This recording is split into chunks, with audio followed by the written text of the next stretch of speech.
What is going on, everybody? It is Frank the Tank, and it is time for the moment you guys have all been waiting for. It's time to show you my return to League for the first time in 2 years. So, not wanting to waste any time, I'm going to go ahead and get this thing rolling right now. Okay, so here we go.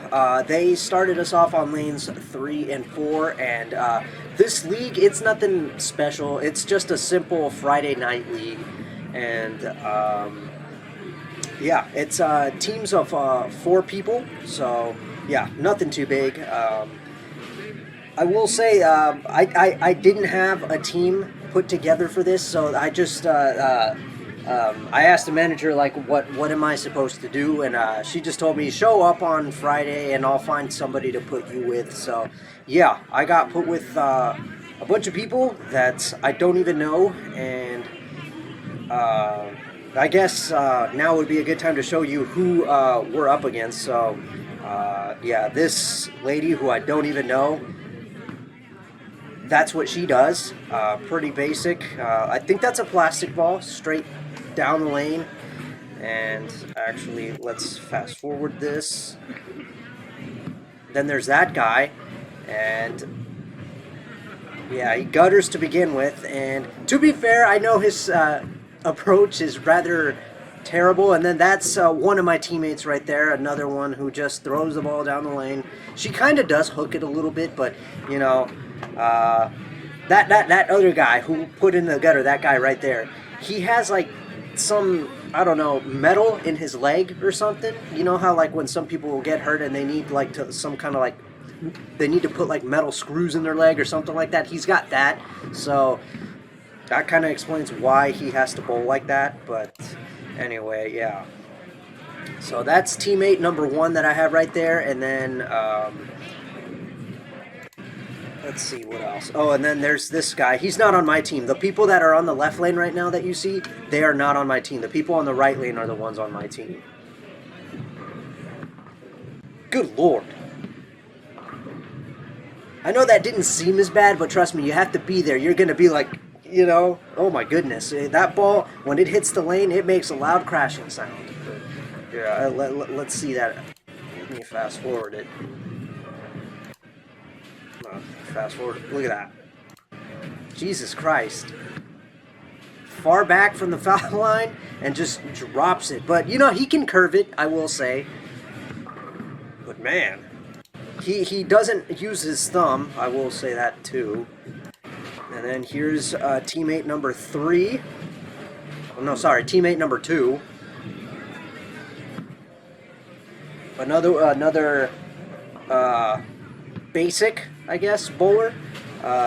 No hook, just straight down the lane with a very light bowling ball. And moving forth here.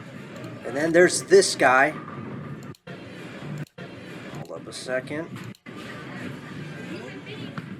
Yeah, so footwork and timing of the swing are all very much out of sync, but at least he can like curve it and actually get his hand behind the ball. I will give him that, but you know, ball speed kind of slow. Lofts the ball, obviously. And then here's teammate number 3. Very direct, I guess, from the right side of the lane. Doesn't necessarily hook it. I mean, it looks like he does, but the ball just doesn't curve. He just throws it diagonal, you know, from the right side, so... Anyway, now that you have an idea of who my teammates are and what we're up against, it's now time to fast forward this thing and show you how I do. So let's get this thing going. So here we go. First shot in 2 years. Falling off. And of course, my teammate has to freaking block the shot. Now, I will tell you that I went Brooklyn and they all fell down. So that, I'll take it, but I don't like it. And let's see, not only that, I picked up the IQ Tour Edition, and I guess now would be a good time to show you my class here that I, whatever it is that I equipped for this night.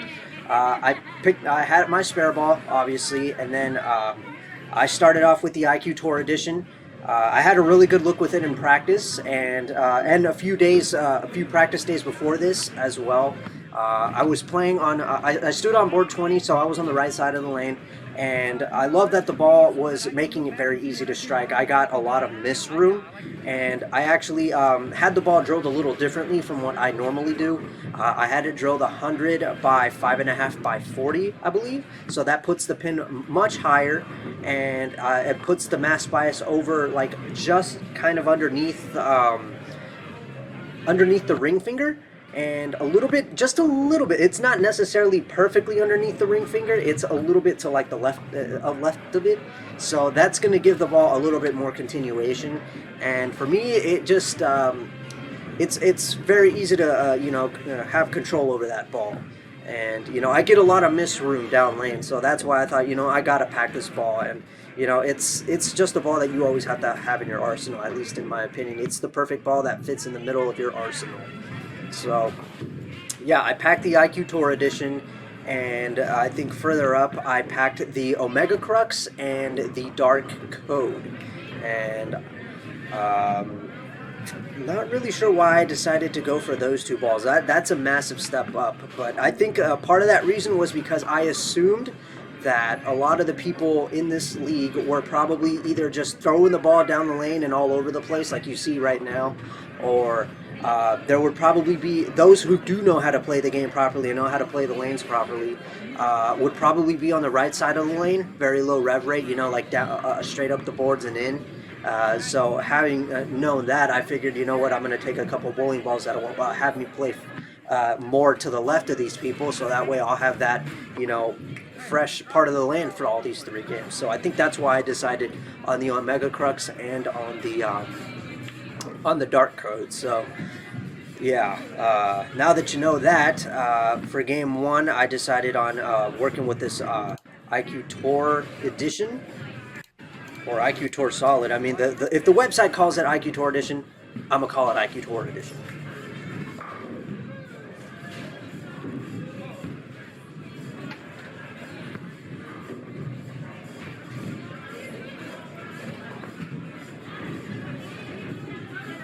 So there I go. I went light, but I got it. And like I said, I get a ton of room to, make errors. So if that's how it's going to be, I got to take it. So here we go, back on the right lane again. Kind of fell off my shot there. And unfortunately, I don't know what happened there, but I did notice that the ball kind of, hooked a little more than what I expected it to. And again, I was standing on board 20, which is where I usually stand using this ball, because I know that's where I'm supposed to be after figuring it out in all those days of practice that I've been using the ball. And for some reason, the ball hooked a little more than usual, and I think part of that was probably because I threw it a little slower than what I usually do, and that ended up happening, which is kind of unfortunate. But yeah, went for the count.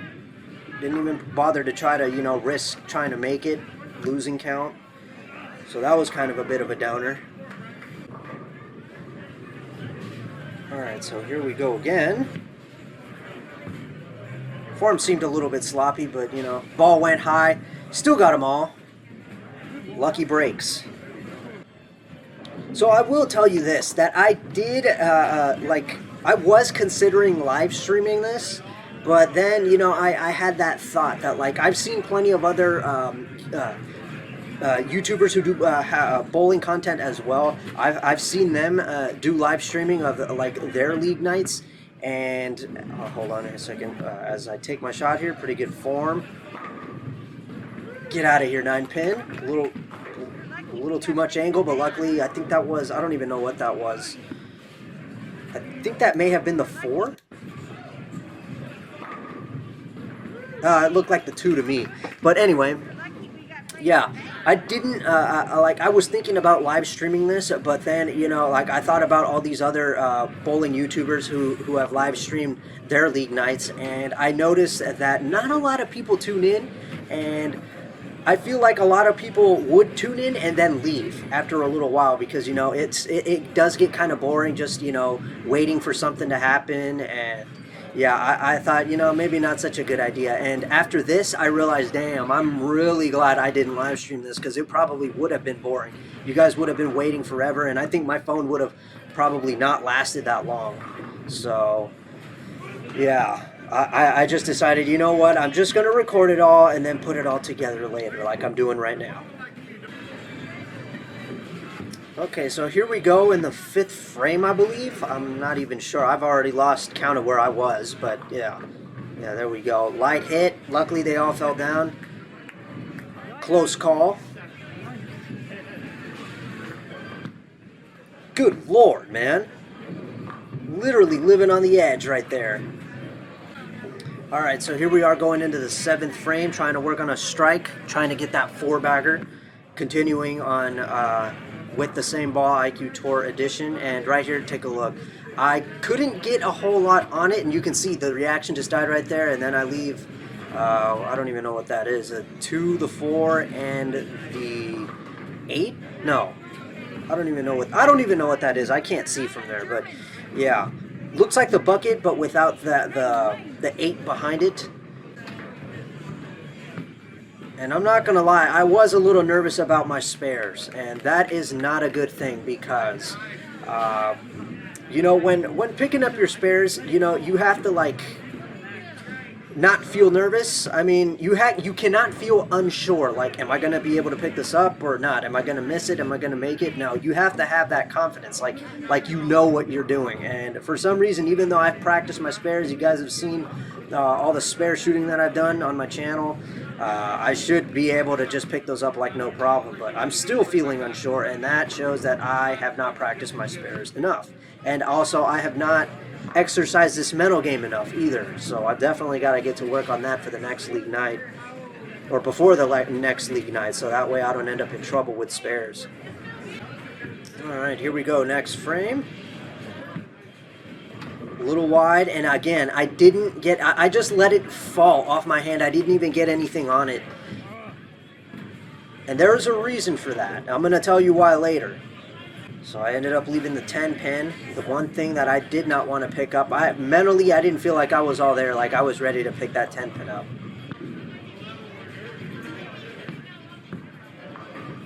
And into the gutter it went. I missed my 10 pin. That sucks because in practice, like the 10-minute practice that they gave us before this thing kicked off, I tested out all the bowling balls to see if everything was working fine. Of course, I had already decided from the get-go that I was going to use the IQ Tour Edition to begin with. But also, I practiced my corner pins as well. I practiced on the 7, I practiced on the 10, and everything was good. But even with that, I still completely flunked on that. Alright, so having dealt with that situation with the 10 pin, I made a ball change, and it all worked out well. So that was the Omega Crux that you guys just saw. The reason I made for that ball change was not because of how the lanes were changing or anything like that. That's because mentally, I just wasn't ready to to play that line with the IQ Tour Edition. I just wasn't, I wasn't able to do it. The fact that I did those 2 shots where I did not get anything, I did not apply any hook to the ball, and the reaction just died. That gave me the thought that, you know what, I'm just not ready to play this line. I'm not there. I'm not there. So I decided, you know what, I think I'm going to pick up a ball that'll allow me to open up the lane to myself. So I went a step up and I went to the Omega Crux, and as you saw with that shot on the right lane, it all worked out. So yeah, I do got to say that mentally, it just felt easier to play that line right there that you see with the Omega Crux. You see that? And unfortunately, I left the 4 pin there. Ball didn't look like it went high, but yeah, just mentally, I felt like I wasn't ready to play that line with the IQ Tour, so I definitely got to go back to practicing with that. Probably paying attention to where my laydown area is and where the ball goes through the arrows, because one thing that I was lost. I was lost when I tried playing with that IQ Tour, and I tried my best to watch the ball when it made it down the lane to the target to see if I was hitting it or if I was getting too left or to the right of it, but I was just lost. And then not only that, look at that. That's different. You guys know me, I normally don't hook at my spares, but because of how I felt very nervous and unsure about my spare shooting ability, I decided, you know what, I'm just going to play it safe because I feel like if I pick up my spare ball, I'm just going to miss. So I felt it was better to be safe than sorry later. So I just decided I'm going to hook at my spares for this night. And then the next couple days when I go back to practice, I got to practice shooting these spares again because I was just off. Yeah, here we go, closing out the 10th frame after that 9th spare.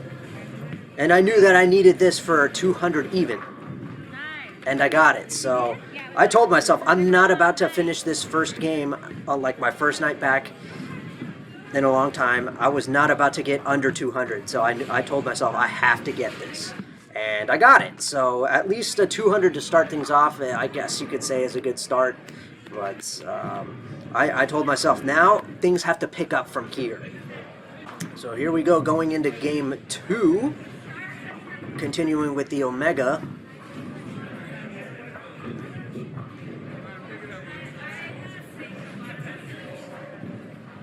So everything seemed good at this point. The line was good. The ball wasn't like checking early. It wasn't, you know, reading too late. It was working quite well, but unfortunately that shot, I threw it a little too slow. You could see the ball was traveling very slow down lane. And unfortunately now I have a split to deal with in frame 1 of game 2. But the lanes were playing pretty good, and my biggest worry was that these people were going to screw up everything because you could see they were just throwing things all over the place. And that can be very, very problematic. And luckily, it's only 3 games, and it's not 8 like I did in that 8-gamer tournament because I have heard that when you have to deal with people who play like this, the lanes are not gonna break down in the correct kind of way, and that's gonna cause you some serious problems in the later games. But luckily, because this is only 3, I didn't have to deal with that. So frame 2, form looks a little better. Really great strike. I was even the nerves that I had was also affecting my finishing position at the line. Like my approach, you guys could see it was like all put together like you guys usually see it. But when it came to the finishing position, like after I let go of the ball, I was falling off on quite a number of my shots, and that's because I was just like the nerves, man. They were getting to me. I was playing like I was somebody else. And I'm not saying that in a good way because, you know, I didn't feel like me on this day.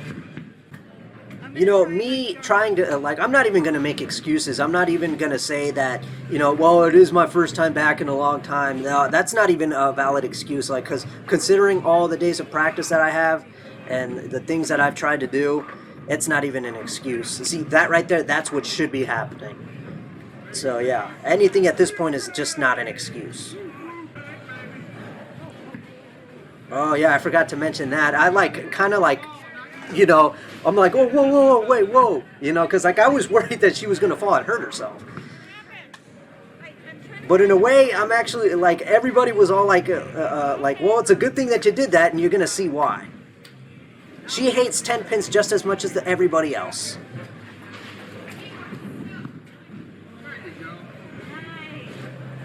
But she got it. So, glad that she took that pause. Glad that she stopped herself, because I don't think she would have made it the first time.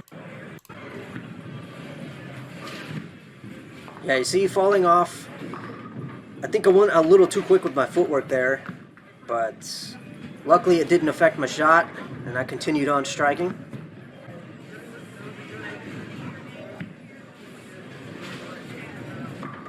Another great shot. Perfect. There we go. That's the form I'm looking for. Sadly, it was a good shot that you didn't see because, again, I just want to... Come on, teammate! Well, I guess I can say I learned one thing about this, and that is that I guess I'm going to have to start timing my shots carefully so that way nobody gets in the way of my shots. See that? See what I mean? Like,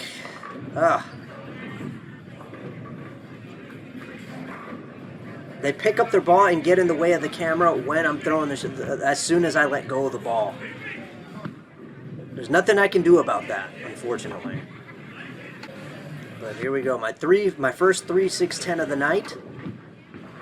Form looks good. Ball didn't respond to friction. It kept going dead straight, and I picked it up. Thank God.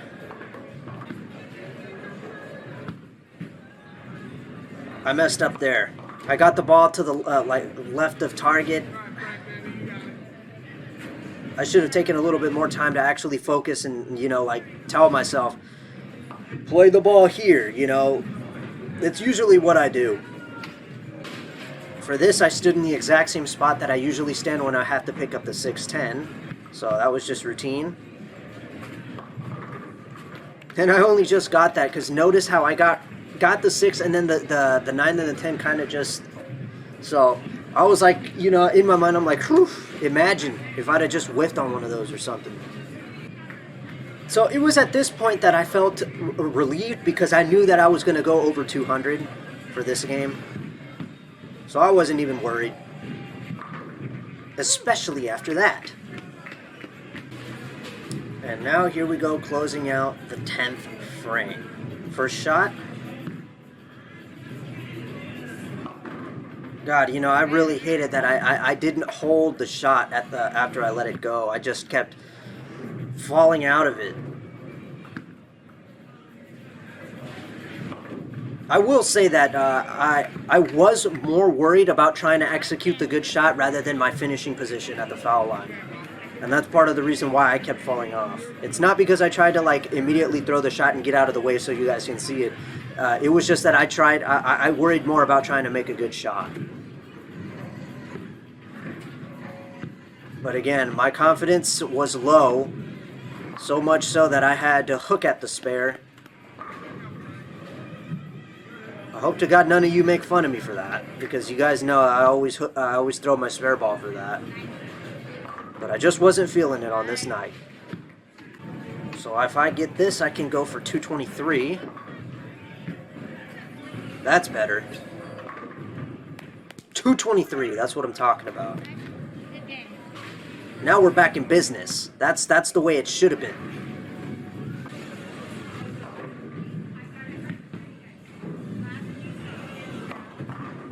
Yep, I got that one a little bit more left than what I usually throw it.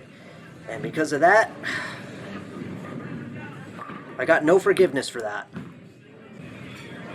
So here we have another 3-6-10 to deal with. No problem at all. At this point, it started turning into a spare game. And also, I will say that...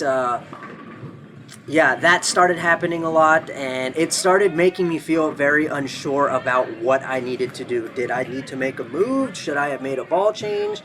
I didn't know. I lost myself from this point all the way to the end, and I ended up paying the price for it. You're going to be seeing that.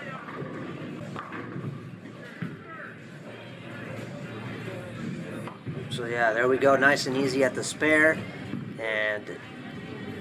mark my words, I am going to go and practice my spares the next chance I get, because this is just unacceptable.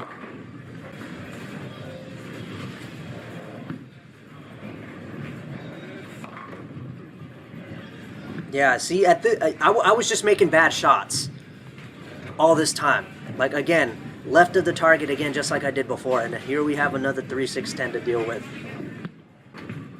And I knew it too, actually. I can tell you that I knew that I was making bad shots, and I just kept trying to like get myself out of whatever the heck was making me do that.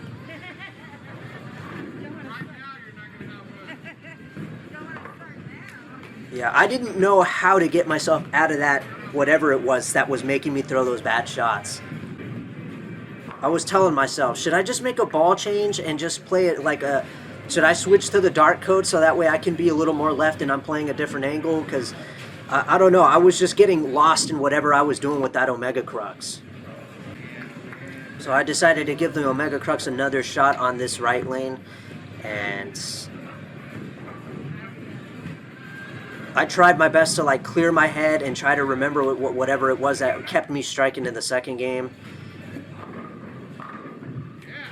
And that right there, I was like, okay, I think I'm back. I think I got this.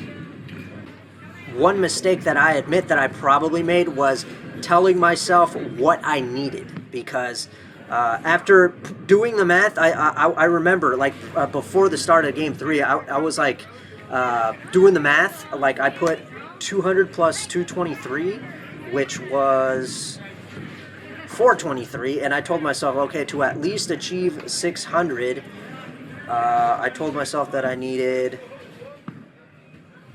let's see, 377 minus, I told myself that I at least needed a 177, and I'm like, okay, easy. And I guess I put that into my head, and I think that was a big mistake. I should have never told myself that, because then I started thinking about it, and then I think it got to my head. And I think I made it worse by telling myself, okay, in order to beat my highest series, which was 652, I needed to bowl, let me see here, it's 223, 429.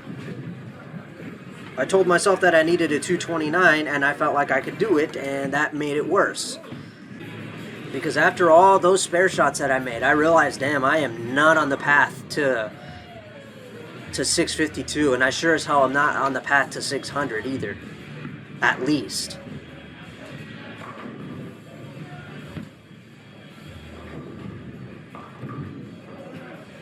See that? And that further deflated my confidence. It further, you know, it just further ruined my mental game.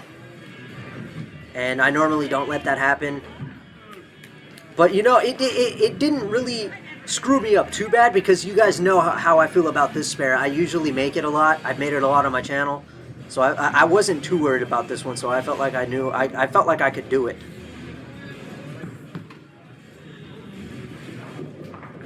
But that didn't happen, and then I was like, oh great, an open frame, that's really gonna lower my max score, and that was just screwing with my head. And that is something that I cannot do next week. Good form. Looked like a good shot, but then that happened, and I don't even know that I want to say that was just like I was getting unfortunate breaks, because I think I want to say it was a combination of unlucky unlucky carry, and you know, I was just getting bad breaks, and of course I was making bad shots. I'm not going to blame the lanes, I'm not going to blame the pins. Well, okay, I do kind of want to blame the pins a little bit. I mean, that looked like a good shot, but... Oh, and then this made things 10 times worse. How do you miss that? Like, I kind of knew that, I was either going to, like, just barely touch it, or I was going to miss it, because I knew as soon as I put it down, like, I set it to go to the right a little too early, and it picked up, and it just started turning, and I'm like, uh-oh. Yeah, in the lead up to this shot, I started telling myself, just relax, it's okay. You might have missed that spare, but you could still salvage this and at least get something decent. The chance at a 200 game is gone, but at least try to salvage this and strike at this point, from this point till the end. So right here, I made a ball change. I decided, you know what, to hell with the Omega Crux, I'm putting it back. I can't do it anymore. I'm picking up the dark code, and I'm going to play a much deeper angle.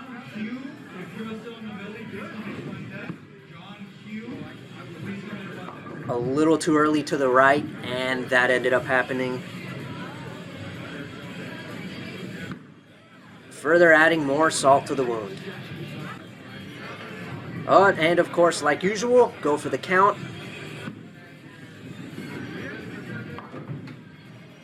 And that puts me at 140.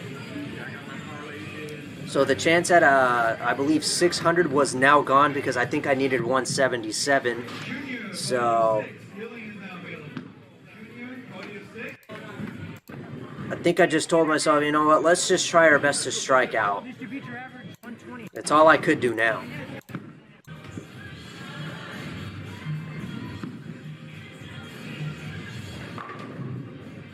Oh, I got lucky with that one, I admit. It's very surprising to me that I'm able to like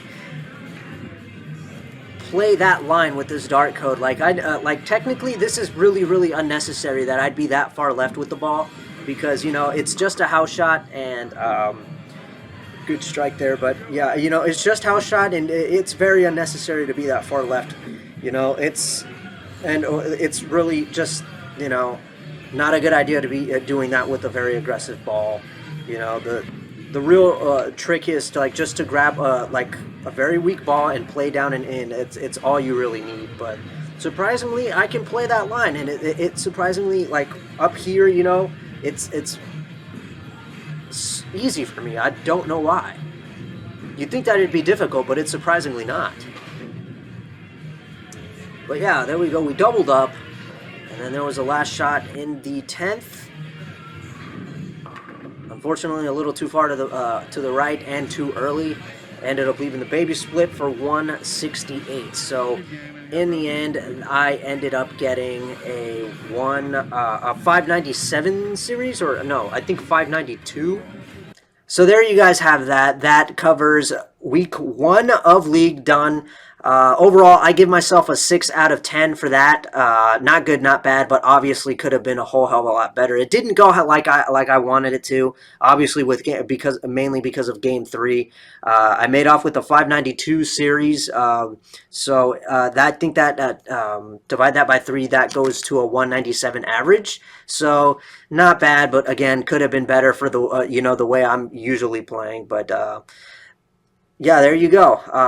For the next week of League, I'm definitely going to make some changes to the arsenal. I'm going to take some different bowling balls, test out some stuff, and I think I have an idea of what I might do. And now that I know what I'm dealing with, I think I should be a little more relaxed for the next one, and I should play a whole hell of a lot better. And yeah, I think things will definitely go a lot better. But for this one, that is what we get. So not good, not bad, but could have been better. So that is week 1 of League. I hope you guys enjoyed. I will see you guys in week 2. Thank you for watching.